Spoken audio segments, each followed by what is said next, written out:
د جمعې د ورځې یو داسې وظیفه زه تاسو ته هم چې ستاسو ژوند دا بدل کی. تاسو دا وظیفه په خپل موټر کې ملګرو سره هم شیر کړئ. د جمعې ورځ د ټولو ورځو سرداره ده. په دې ورځ باندې د مازدیګر نه وار تر ماښام پورې په دې درمیان کې چې کومه دعا وغوښتلی شي، کم مقصد کم مرام وغوښتلی شي، الله پاک دغه ضرور قبلوي.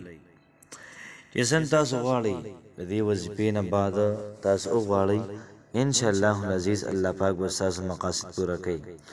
د کم مقصد دپاره چې لاسونه اوچت کړي، الله پاک به لازمي دغه مقصد دا به ستا پوره کوي.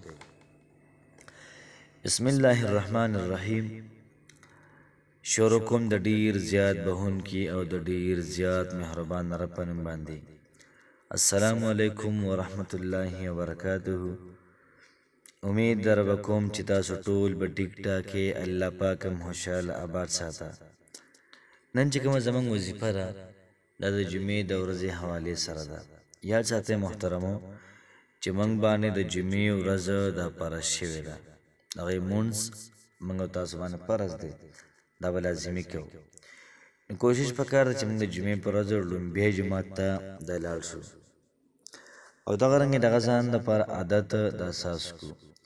که چېرته تاسو تاجران یې، تاسو طلبا یې، یا تاسو استادان یې، نو تاسو قسم نه د دې خلکو مشران یې، تاسو په دې باندې عمل وکړئ. تاسو وختي راځئ، خلک به تاسو ته ګوري، هغوی به وختي دا به راځي.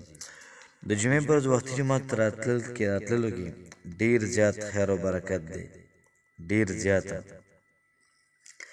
چې څوک جومات ته راشي او دی اوږده اوږده رکعتونه کوي او ډېر ډېر لمونځونه کوي، فرمایي چې په انسان باندې د کروړونو روپیو قرض وي، الله پاک به دا قرض دا به ادا کړي. که چېرته څوک داسې وي چې په هغې باندې کینسر وي، انشاءالله العزیز الله پاک به کینسر دا به ختم کړي. موږ ټولو نه غټه مسله دا ده چې موږ په الله پاک باندې د الله پاک په خزانو باندې یقین نه کوو. موږ ډاکټر باندې او په دوایانو باندې دا محترم یقین کوو. نن زه تاسو ته وظیفه هم د جمعې د ورځې وظیفه ډېره زیاته پاورفل او ډېره زیاته زبردسته وظیفه ده. کو تاسو په خپل ژوند کې دا وظیفه یو ځل هم وکړله، تاسو بیا تماشه کوئ چې الله پاک ستاسو حالات څنګه دا بدلوي. په خپل دا وظیفه دا محترم موټری کې ملګرو سره هم شیر کړي چې هغوی هم له داسې قسم نه وظیفې نه فایده والي.